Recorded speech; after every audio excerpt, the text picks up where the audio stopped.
Welcome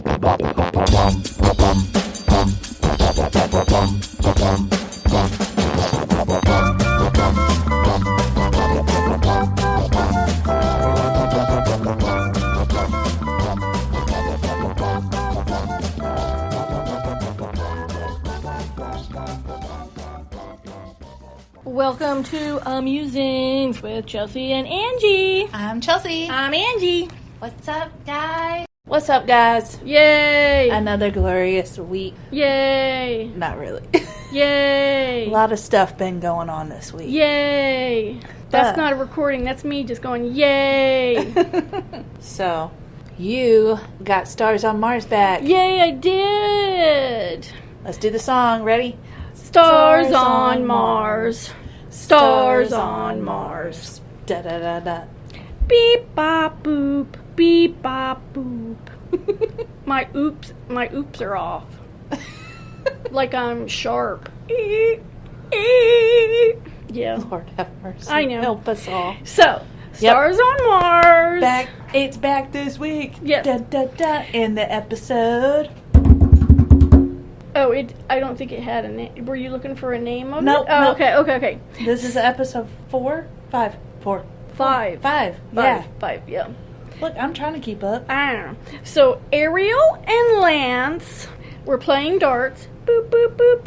And Lance went to go get the dart from the board so that they could shoot again. And I guess he was bent over. And he said, "Look, Ariel, I know you don't like me, but, try not to, throw a dart at me." And Ariel was like, "What? Who said I don't like you?" But we all know that she doesn't like him. Yep. I'm pretty sure that he can read the room. Anybody can read that room. Yeah. So then, she's like, I didn't know what he's talking about. And we're like, yeah, you liar. We all know that you don't like him. Conspirer. You had a shit fit when he was messing around with that cockroach. Cockroaches don't bother me, but whatever. So then, Adam puts himself up for the base commander. Mm-hmm. And he goes, "Look, everybody, I think I would like to be base commander." And everybody's like, okay. So he gets voted base commander. And then he has to assign 2 people to go collect rock samples, to make it look like it's an actual, some type of expedition. So he lets Marshawn and Rhonda go collect rock samples, and Rhonda goes out and she's having a blast because she's like a total nerd. Mm-hmm. And she's like, "I didn't want anybody to know this, but I watch YouTube and stuff, and I'm a total nerd when it comes to stuff like this." So she's just picking up rocks going, "Hey, this could be like lava rock," and just putting it in the container. And Marshawn's like, "Rhonda was talking all this weird stuff, and I really don't know what the heck she was talking about, but girl was crazy, and she was in her thing, so I just let her do whatever." And then they kind of bonded, since she needs a support team. Right. Because when you're, out there by yourself, she was like, the physical stuff isn't going to bother me. It's the mental stuff. So if I have Lance and I have Marshawn, I'll be good. And he goes, "I got your back." And she's like, "I got your back." So then while they're out doing that, Tinashe, Portia, and Adam were in their little area and chit-chatting, saying, "When these new people come in, I'm just going to say, I don't care who comes in. I'm not voting any of us 3 out." And I looked at my sister and I said, "No, that's bullshit." Because you don't know how they're going to perform in the challenge. So you can't say, "I'm not going to vote you out." Without seeing what you do. Yeah. Hello, it's... I was like, yeah. So we were like, why Conversion. We're like, well, why does he keep saying stupid stuff like that? Because they're not bright. Right, and you're obviously going to be called out on it if there are 3 people and say one of them is Tinashe and she jacked up the mission and she doesn't get eliminated. Yeah. They're going to be like, that's hokey bullshit. Hokey. So, Hokey dokey. hokey pokey bullshit. So they're like, I really want to take us 3 to the final. And I'm like, okay, this is kind of like Big Brother because now you're saying you want to let's go to the finals. I thought this is supposed to be like challengey kind of. Yeah. Out for blood. Everyone out for themselves. Now it's all clicky. This is Survivor. It's all clicky. So then they get an alert that their resupply craft carrying their 4 new crew members went off course and crashed. Dun dun dun. Adam picks Portia as his mission specialist, and then they send everybody else out to do the rescue and recovery. And our new people. So they get out there, and there are 2 radioactive cylinders, dun dun dun, that have broken from the craft. And before the teams can go rescue their new crewmates, they have to get rid of the radioactive cylinders. And in order to do so, they have to take their little robot dogs, Eartha and Marcia, and they're divided up into 2 teams. There's Ariel and Tinashe, and I think they have Eartha, and Rhonda and Lance, and they have Marcia. So Lance has the binoculars, and he is guiding Rhonda, who is driving Marcia. So Marcia has to walk to the cylinder, and as soon as Marcia's on the cylinder, it will drop its little claw and pick up the cylinder, and then she just walks it to the cave, and then they blow it up. They do really well. Rhonda and Lance made a really good team. Yay! And then it was Tinashe and Ariel. Dun, dun, dun. And Marshawn's running a drone above so they can... Well, no, so that they can get a better aerial view. Yeah. Which, to me, I was just like, he's just playing around, whatever. So, Ariel keeps going, Tinashe, and Tinashe's like, yeah, I'm here. And she's like, Tinashe. And she's like, I'm here. And she's like, Tinashe. And she's like, seriously, I am here. And she's like, Ariel goes, oh, I'm sorry, I can't really hear. And I'm like, well, maybe you should get that fixed because you're annoying everybody.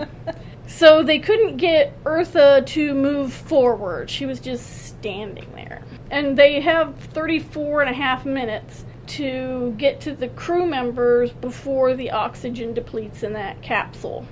Right. They, I think, used 20 so far. Okay. When Tinashe and Ariel started theirs, they finally get it working, and then they're moving back and forth, and she's like, no, forward, oh no, back a little. So they finally get it. It hooks the cylinder, they drive it to the cave, and then Marshawn gets to hit the button and blow up the dogs. Aww. Yeah, but because they're radioactive now, supposedly, and they can't be around humans. Robot doggy suicide. No, it was total murder. So then they have to load all of the supplies that fell off the craft and onto the rover, and then they go and let the people out of the thing. So, who do we have? Well, first they have Andy Richter. That's Conan O'Brien's sidekick. Then you have Ashley Iaconetti, who was from Bachelor. The Bachelor, I don't watch that. They have some basketball guy named Paul Pierce, who I guess played for the Celtics. I have no idea. And Chef Kat Cora, who, yay! I know her. And they were hoping that they would get a chef because they were getting tired of eating, Oh boy. Yeah. Who was cooking? While waiting to get into the hab, so they're back and they're waiting to get, decompressed or whatever they do. Mm-hmm. Everybody's like, hey, how you doing? Everybody's meeting each other. And Adam is like, hey, everybody, can I get your attention? Can I get your attention? course. hey everybody, and nobody can hear I'm him. Mission Commander. So Ariel goes, excuse me, can everybody be quiet? The mission commander is trying to give you some information. So then the basketball player, Paul, does not like Ariel right off the bat. He's like, who the heck was this chick telling me to quiet down? I don't like her tone. Tell her to shove it. So they let the new four people in, because they're obviously not going to evict somebody that just got there. Then he spoke with all of them and said, who would you vote out? And Paul goes, well, this one person, I didn't like her tone. And they're like, oh, that's Ariel. He goes, yeah, I didn't appreciate her. Is she the base leader? And he goes, no, I'm the base commander. And he goes like, oh, then I definitely did not like her tone. And the girl from The Bachelor said, yeah, I didn't want to say anything, but I did think that was rude. So she was like, yeah, she just kind of rubbed me the wrong way. Then they said, okay, well, nobody's getting voted off, so they let everybody in. Okay. And one of them, I guess they were talking, and I guess Ariel overheard somebody say that, I think Adam said something like, oh, well, we asked who they wanted to vote off, and a lot of people said that they didn't like the way that Ariel handled herself, spoke in the waiting room. And the look on her face, just like, what?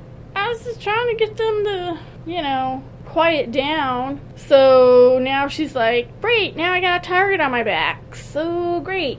And then earlier on in the show, and I don't know why Lance brought it up either, but he had said they were around just eating breakfast or lunch or something, and he was talking to, I think, Rhonda.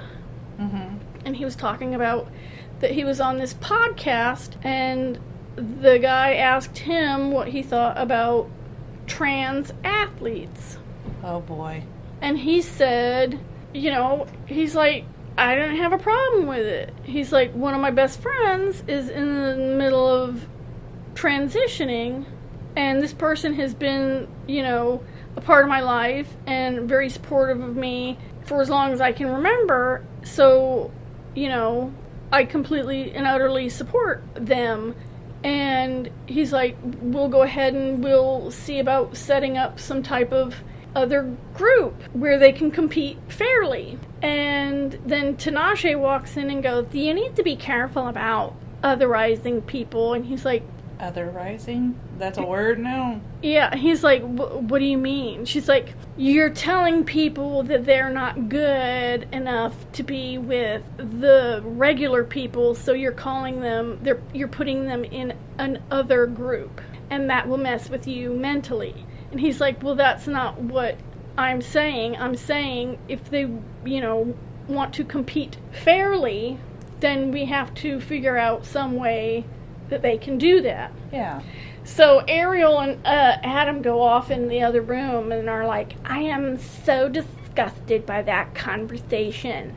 Does he not realize that people have to go on hormones and all this other stuff? And that just disgusts me. And I'm like, okay, first of all, men and women biologically are different. Yes. And there is currently no way for a trans man, trans woman to compete fairly in that category. And I completely agree with you on that, for the simple fact that, yes, they may be taking supplements and stuff like that to offset the hormones and change the balancing and stuff like that, but you've already gone through puberty. Your body is already adapted to the first set that they've gone through the puberty stage. And past that stage, you still have, your body's still producing that, even though you're taking supplements to subdue them, whatever the case may be. It's still there. Right. you can fully transition and you're still having to take these. I think you have to take them for the rest of your life unless I'm incorrect. Yeah. And let's say you go into this sport and, well, hey, I do better if I'm not on these fully. So let me dose myself down so I can get my estrogen up and whatnot, Right. Or your testosterone. Or testosterone in this case for a man. It's different.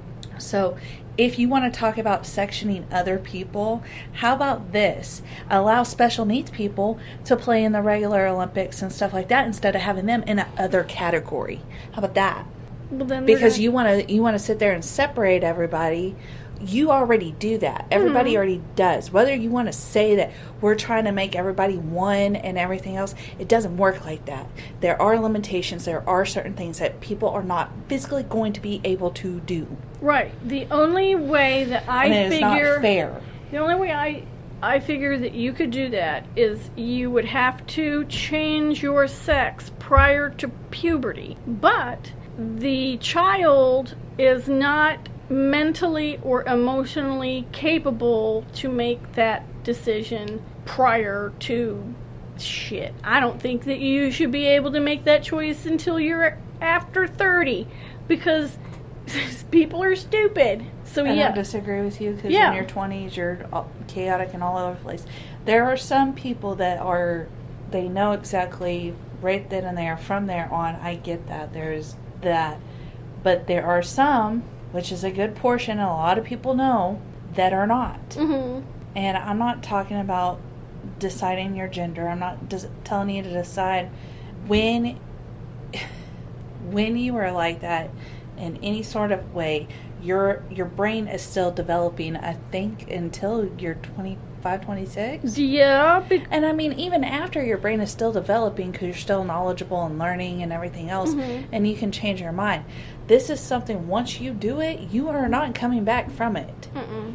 It's a big ordeal. I have a big thing about certain aspects of it, and that's my own personal opinion because I'm entitled to have an opinion just like you are, just like everybody else in the world is entitled to have their opinion on certain things about it. But when it comes to sporting, when it becomes certain stuff like that, you have a women's division, you have a men's division, you have a Special Olympics division, you have a unified division that allows both. Paralympics. You have Paralympics.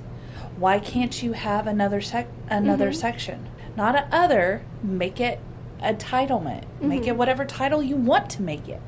I don't care. The Trans Olympic. And that's 100% fine with me. Because people don't understand. Look, if you take Bruce Jenner in his prime, and if he decided to transition back then, they didn't have a chance. It would not be fair for him to compete against women because he was not only beating men, now he'd be beating, he would, dominate. Mm-hmm. So, okay, off topic. That's they were just disgusted, and he's like, yeah, y'all probably think that I'm just some right-wing nut. And I was like, no, I think he has a valid point, and he was saying his point that he accepts them. He had his opinion on how it was, and which everybody's entitled to. Right. But the snooty snots were like, oh, he just disgusts me because I don't completely understand. Right, Ariel, you don't understand. Freedom of speech. You do what you want. So then they, ended the episode. And next week will be elimination. Yeah. Tell us the preview. What did the preview look like? I don't remember. I know. What? Now I gotta go watch the trailer. Oh, I do. It was a meteor shower, which I'm guessing it was just like crew members throwing rocks over the hill. And so all the people were out there, holding the hab on the outside, making sure that the meteorite rocks didn't hit the thing. Yeah. No. Just don't hit the food source again, please. We don't need another fire. Yeah. So, sounds like it's going to be a interesting next couple of episodes for sure with the new members coming in, and already people are segregating. Yeah, because Lance got in the Bachelorette lady's ear and Kat Cora's and said, "You need to watch her. I'll tell you later, but there's drama." And they're like, "Oh my God." And they already what did we get ourselves into? Yeah, and they already kind of don't like her from her being, yelling at them. Yeah. I understand that. Can't wait for next week. Thank you for the episode. You're welcome. And now, crime scene kitchen. Dun dun dun. This is the final episode of the home bakers before they merge with the professional chefs. Hammer time. So, you have your safety bake. Ready for your clues? Yes. Okay. You have a used pie dish, all-purpose flour, rolling pins on the counter. Okay, so you have crust, apple and pear peels, fruit cores in the trash, a used mixing bowl, mozzarella cheese shreds under the egg carton. So, like if you moved the egg carton, there were little shreds. Sliced up bacon. Then in the refrigerator, there's a lunchbox. Uh-oh. In the lunchbox is a bacon sandwich. Okay. And a baggie full of peeled fruit slices. Then on the counter, there's an open sea salt container, some Gruyere cheese, some tomato and basil remnants on the knife and the cutting board. And in the fridge, there's also a bowl of chilled and cubed butter. So my sister and I, when we saw the pie plate, it was it's like glass with the fancy edges, and then the eggs. And we were like, okay, I think it's a quiche, because the way that sounds. We didn't really see anything else. Like, there was no sugar, no cream, or anything like that. Yeah. So, everybody goes back to their stations, and Kathleen and Hannah, who are the two, I think they're army moms. Oh, yeah, that's right. They made a pear and apple custard pie with mozzarella. That doesn't sound yummy. I know.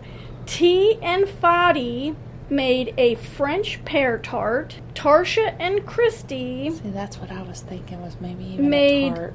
A bacon, apple, pear, and Gruyere quiche. And Steph and Cherry made a tomato, basil, and mozzarella quiche. And they call it a garden quiche. Okay. In the kitchens, they were, you can smell, and somebody said, it smells like somebody's making pizza. And then somebody else would go, ew, somebody didn't look in the lunchbox. And I was like, okay. So you have two people making quiches and two people making tarts. And of course, when they're bringing up their dessert their dish to the judges, they're like, I didn't see that. Oh, did you see that? Oh, I didn't.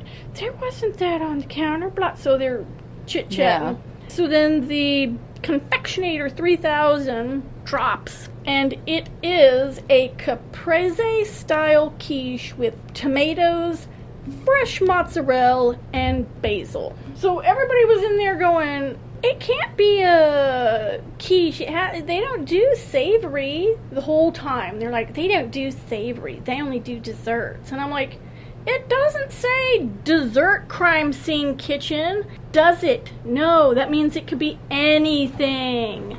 And Curtis even said it when he was talking to Joel. Pay attention, people. Nobody said that it had to be all sweets. It's crime scene kitchen.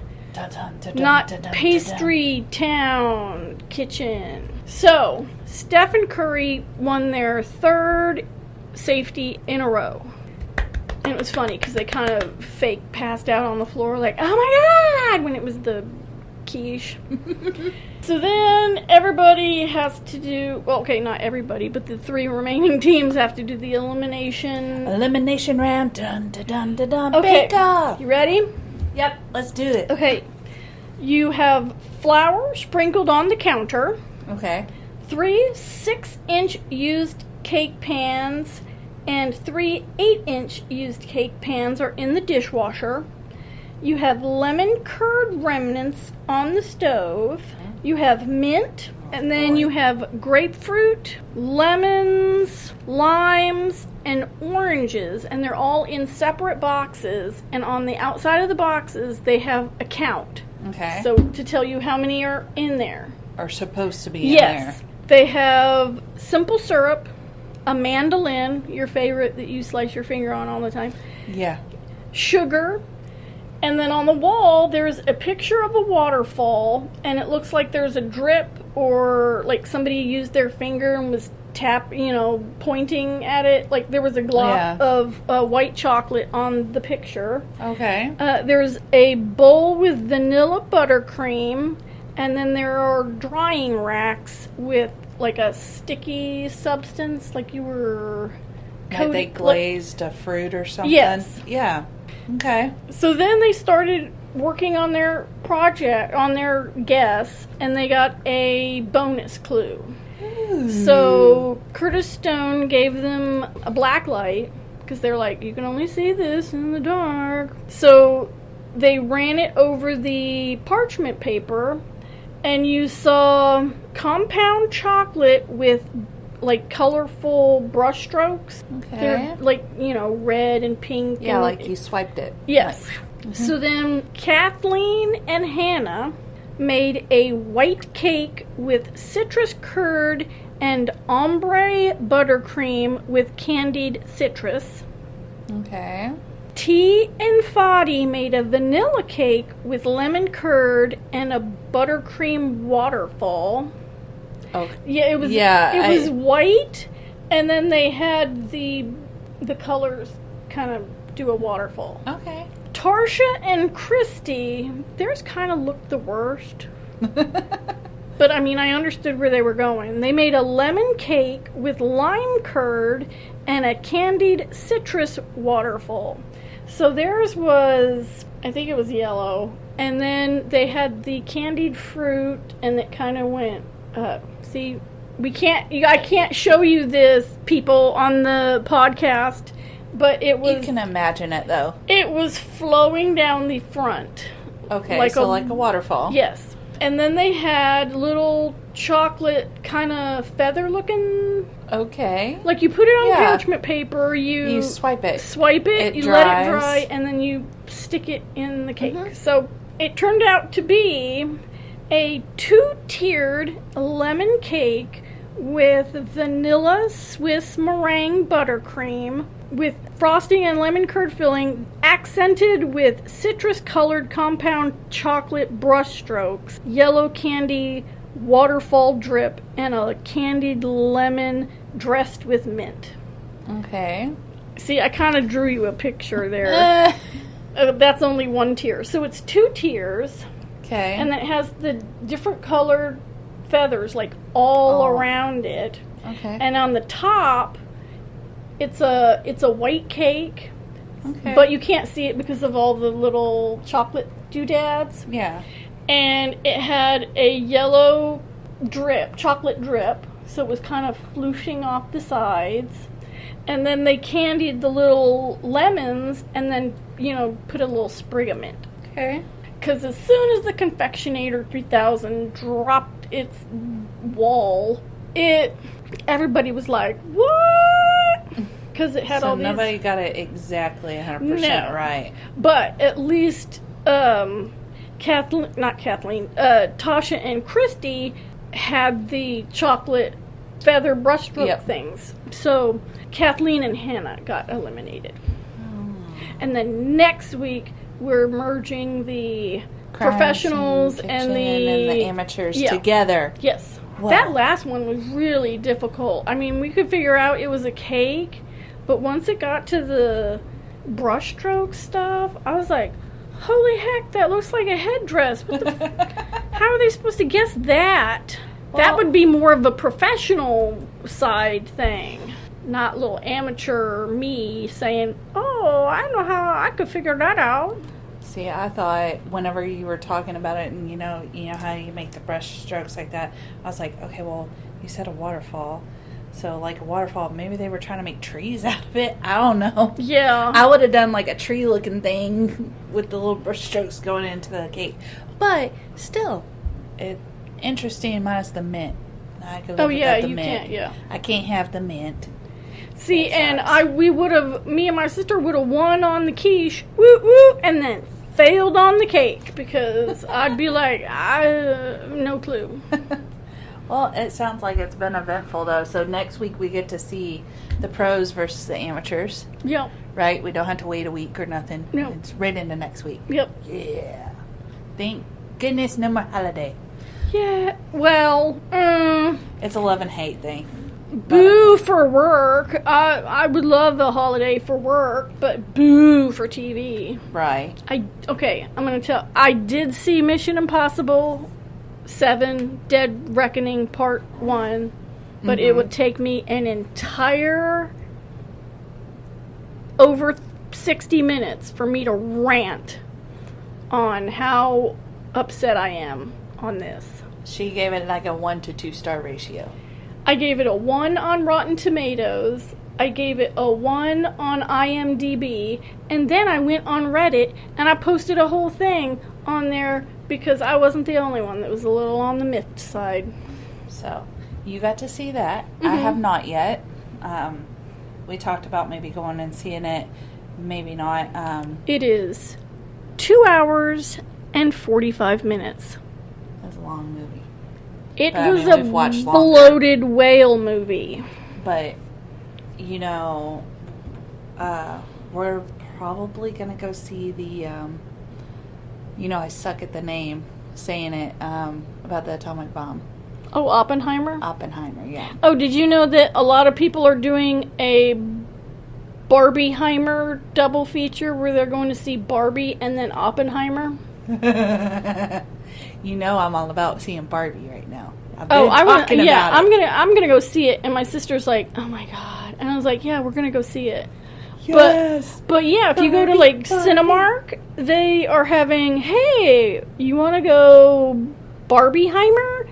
And they're doing a whole double feature. Well, that's funny because Barbie's not supposed to come out till next weekend.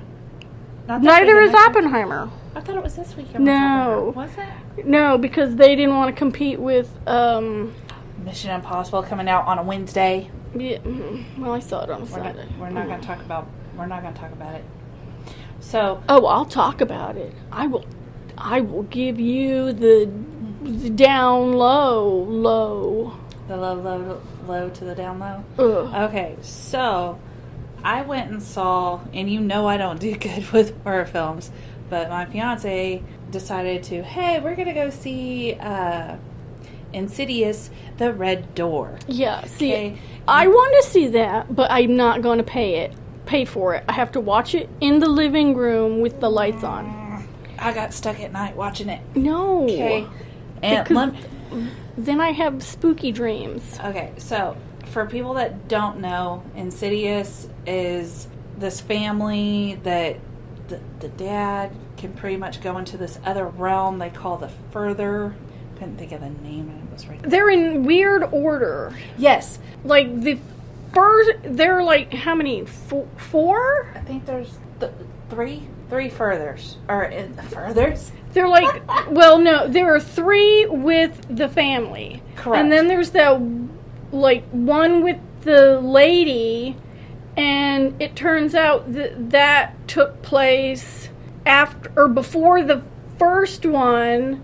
It's very weird. It is. We can do a whole nother podcast on it because you've watched majority of these. I've seen all of them, but this one, yeah. Yeah, and I'm the one that's hit and missed on seeing some of them because I've watched some of them with you. I fell asleep with you on some of them. And, I don't go with scary movies, okay? I talk in the theater, I jump, I scream, yep about it, okay? So, anyway, Insidious, The Red Door. I'm not going to ruin it for you, don't worry. Oh, I already read it. I went to... Of course you did. Yeah, I told you. I went themoviespoiler.com and I read it. So... right now it's got a 6 rating, and I think it's also got 6 on Rotten Tomatoes as well, when I looked at it. It was good. There's a lot of freaking jumping parts if you are a scaredy cat like me, that jumps at stupid stuff at the most inconvenient freaking moments. Well, did you see the one where the girl had broken her legs and then she was rolling in the wheelchair and then went up like 2 floors in her building, and there was a guy with a mask because you would not have liked that because it's her, and then she has 2 Elise. And then she has her 2 little tech nerds. Yes. Yeah. Well, she appears in this. And in this movie in particular, they talk about where they got the hypnosis done in the last one to wipe the year away and stuff, and what that all caused. There was a ripple effect causing it and stuff like that. And then Dalton's going to college and meets a girl and all this other stuff. And a lot of stuff goes on, and he figures out how to get back to the further. And I was just like, the whole time, every time they go he goes into that state, I'm like, why? You know it's bad, and people are getting hurt out in the real world. Like, don't do it. Common sense, don't do it. It's just, just like the movie Crawl. I don't know if you saw that. Is that with the alligators? Yes, it's the alligators where the tsunami or whatever came in. It was flooding up the area. The girl was out there, got stuck underneath. Blah, blah, blah. Had to swim to help her dad, save his life, and the freaking crocodiles and stuff. Like, you know it's right there. Why are you going to say 3, 2, 1, run in the water? Would they be crocodiles or would they be alligators? One is freshwater and the other, I think, is saltwater. Crocodiles. Okay, crocodiles is going to be your saltwater, I think. See, because crocodiles are found in saltwater. Alligators, which are the American ones, are in freshwater. So they're the ones that will go along the canal and then eat your dog or whatever if you're walking along there. Yes. So those would be in the movie, not crocodiles. Crocodile. Yeah, no, that's the crocodile. The alligators are going to be in our big ponds and... Right. Yeah. But why you wouldn't... The crocodiles would not be in that movie if it was... No, alligators are the ones that are like Louisiana, up the north part. That's going to be your alligators. Those are American. Yes. Your You said we were in Florida when the tsunami or whatever hit. So wouldn't the alligators be the ones that were eating people instead of the crocodiles? Not necessarily. They could have been the crocodiles because of the water. I don't know. But I've heard, too, before that they've switched into other waters before and they've adapted. Because I think crocodiles are bigger. I don't know. I think we need to have a crocodile week just like we have a shark week. I miss the croc hunter. Okay, I'm not going to lie. I miss him. Well, I know. Because he told us all this stuff. Well, you can watch the Irwins. I did watch them quite a bit, but it's not that... I don't know. It's not the same as his was. How many people enjoy listening to me try and say crocodile? Probably a lot. Crocodile. Crocodile. Crocodile. Croc. Like a shoe. Crocs.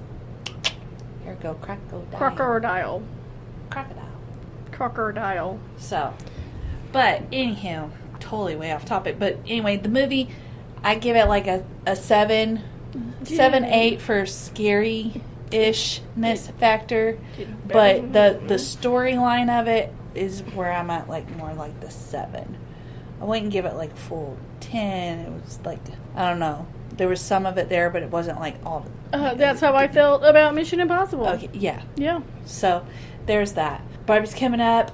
I'm ready for Barbie. I'm a Barbie girl in a Barbie world. Da-da-da. Don't look at me like that.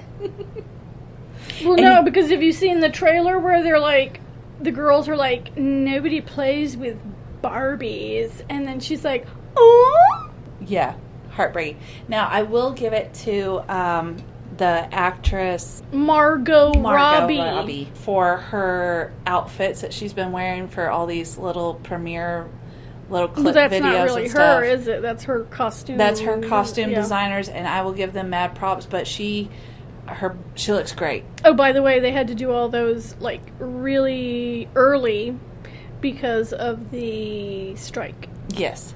Which they voted early this morning last night that they were going to strike because they didn't like what they offered. They didn't offer anything, so...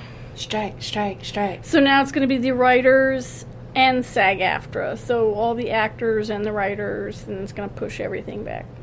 No! I don't have anything out really... Oh, no! House of Dragons! Look here, people. Get them more money. I need my HOD. Well, we would have gotten Jon Snow before we got that. I know. And we're not getting that either, so... It depends on what's you jerks! You know what we're going to get? A ton of reality. They could film us doing our podcast. That's reality there. Yeah. But next week we've got more of Stars on Mars. Stars on Mars. And Stars on Mars. Crime Scene Kitchen. So, that and then Is It Cake? Oh, I didn't watch that yet. Which I started watching season Is It Cake 2. Wait, did you started on... Yes, I was watching it, season 2. I've already seen season 1. Oh, okay, I was about to say... No, I've already watched all that. Oh, okay. My child loved that show. Fiance loved the show, and I did too.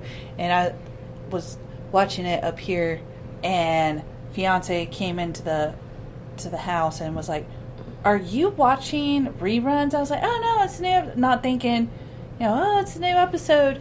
And he goes, "You're watching new episodes without us?" Yes. I was like, "Oops." Yes, I am. And you can tell him, "Yes, I am." Angie said it was okay. I got my hand slapped.